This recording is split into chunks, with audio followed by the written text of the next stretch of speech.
Can I ask you a question? If a financial advisor offered to fix all your financial concerns, minimize your taxes, guide your investments, guarantee that you will never run out of money, and do all of this for free, what would you say? Sounds like a dream come true, doesn't it? But remember, there's a saying, if it sounds too good to be true, it probably is.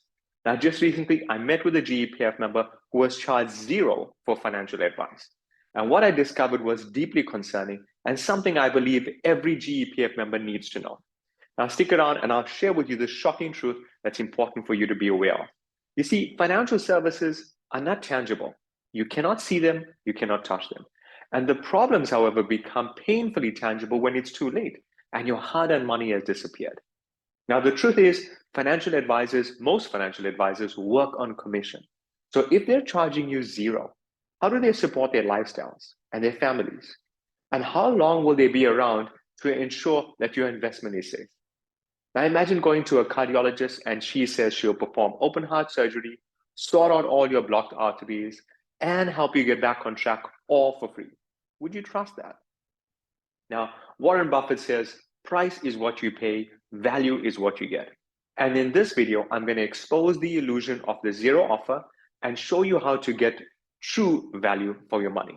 Let's get started. Heading over onto my iPad. One of the greatest challenges that I know members have when it comes to financial advice is building a word that I'm going to term here, and I've shared it before, trust. See, this is the greatest challenge that you have right now when it comes to engaging with a financial advisor. Now, maybe you've got a financial advisor for a while, but trust is not just built with the length of time.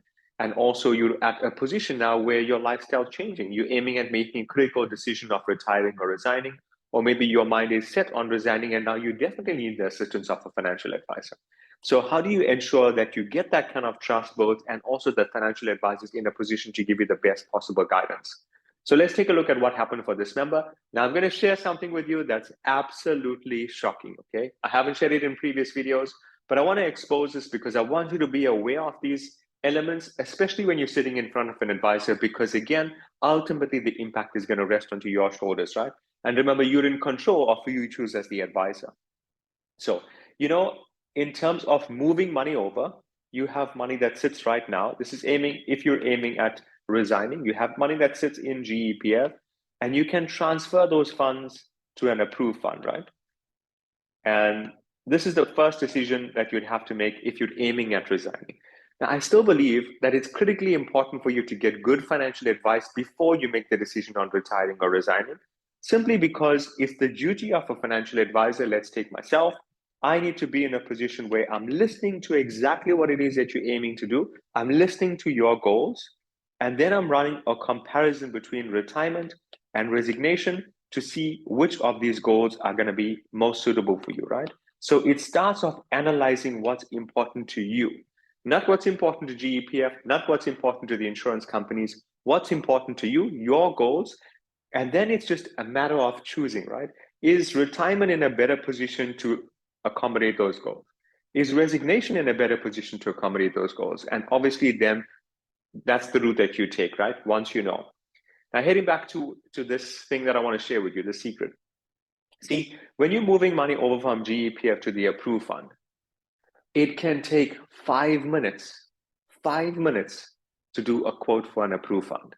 That's it, 5 minutes. Because all it is inputting your information into a computer system, basically your full name, your details, your personnel number, all of those information, just to generate a quote and then an application form.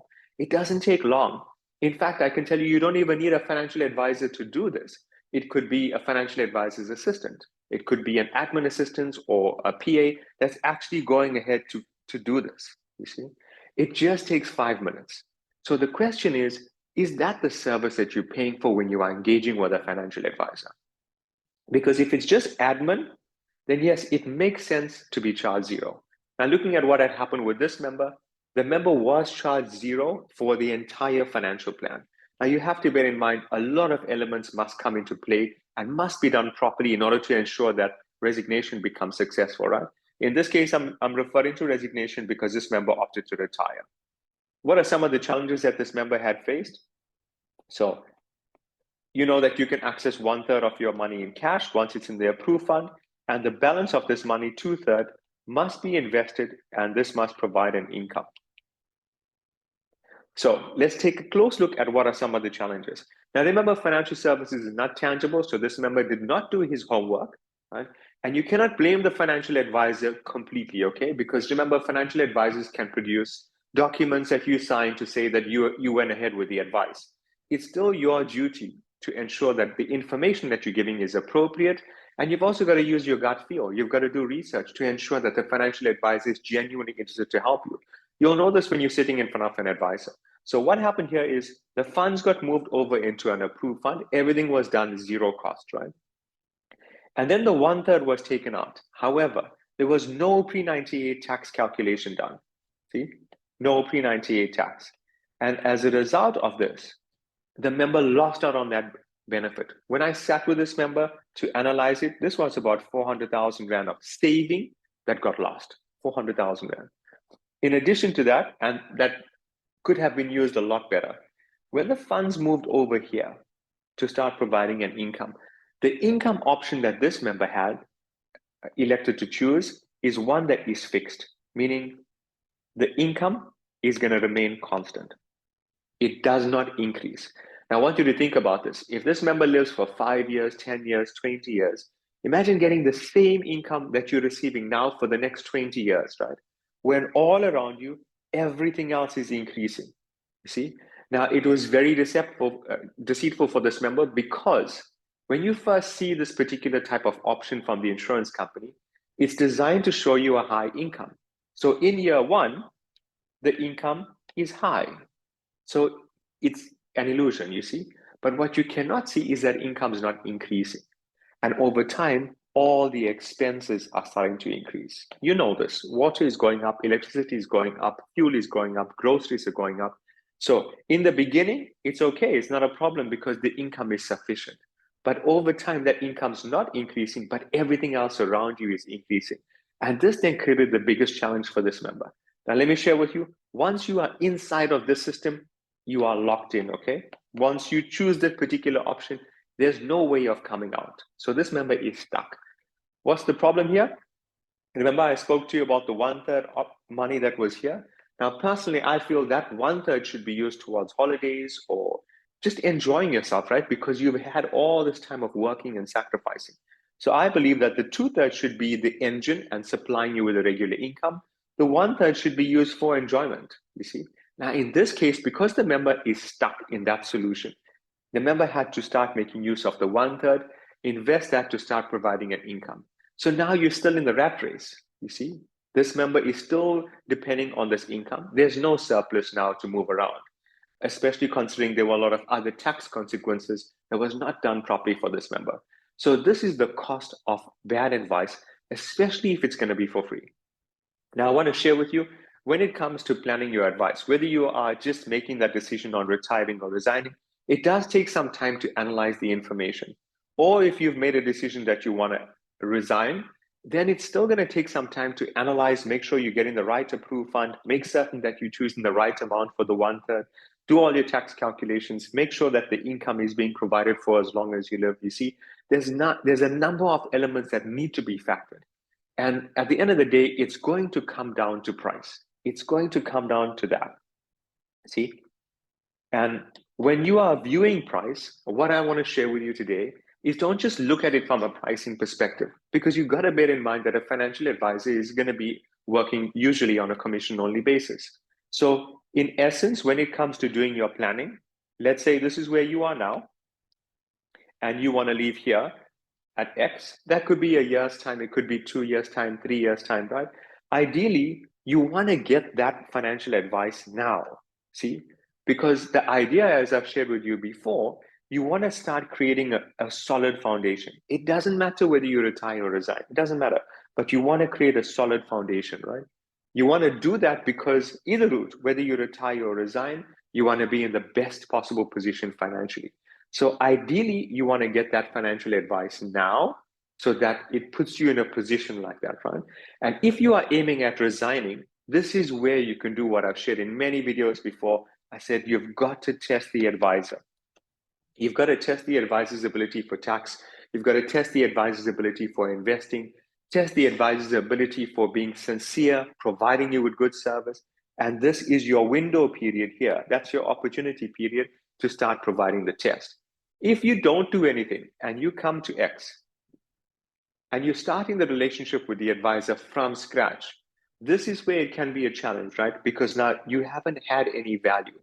And this is where you might be moving towards choosing something that's free. And if you do that, you cannot see beyond that. Now, again, as I've shared in earlier videos, critical thing about financial planning is it is financial planning, right? It is financial planning. And in order to plan for something, let's say you're going on a holiday, you're not just going to pack your bags today and move on a holiday. Let's assume that you're going to Disneyland, right? You're going to make sure that you've given yourself enough time to plan, prepare, check an itinerary, have an idea what you're going to be doing, all of that. Same situation must apply when it comes to you deciding whether to retire or resign. You want to be in a position where you can start testing this out early, planning ahead. Now, if you do not have that time, or if you don't make the time to plan ahead, this is where it can lead to you having to pay tax. It can lead to you investing poorly. It could lead to you making a wrong decision of retiring or resigning. It can lead to all sorts of consequences. So I hope the video has been insightful for you. Coming back to a value perspective, this is my personal belief. If the financial planning is done right, it should pay for itself. It should pay for itself, right? In fact, I can tell you it will pay for itself. On every member that I've assisted, whatever it is that came through from an earning to myself, I was able to deliver double the value, 3 times or more the value, right? And how do I do this? It's creating tax saving opportunities that the member is not aware of. It's creating investment opportunities that the member is not aware of. So I want you to think from this perspective. If you analyze all the things that you're looking for, if you could have a solution where you're paying the least amount of tax, if you could have a solution where you could leave a legacy, where you're earning an income for as long as you live, where you know that your capital is secure and protected and you have control over your money, if you could have peace of mind that you're never running out of money, how much would you pay for that? What would it be worth to you? You see?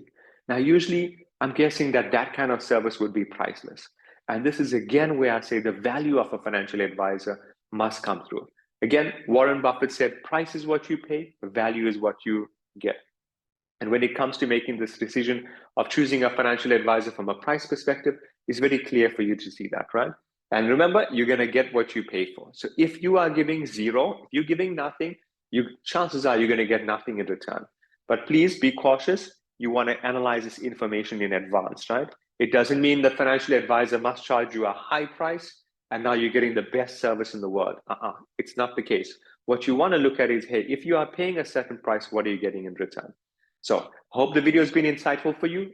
Please remember to click the thumbs up sign if it has and post comments below so that I can see how I can help you on your journey ahead. And if you've not already done so, remember to subscribe to the channel. I'll catch you in the next video.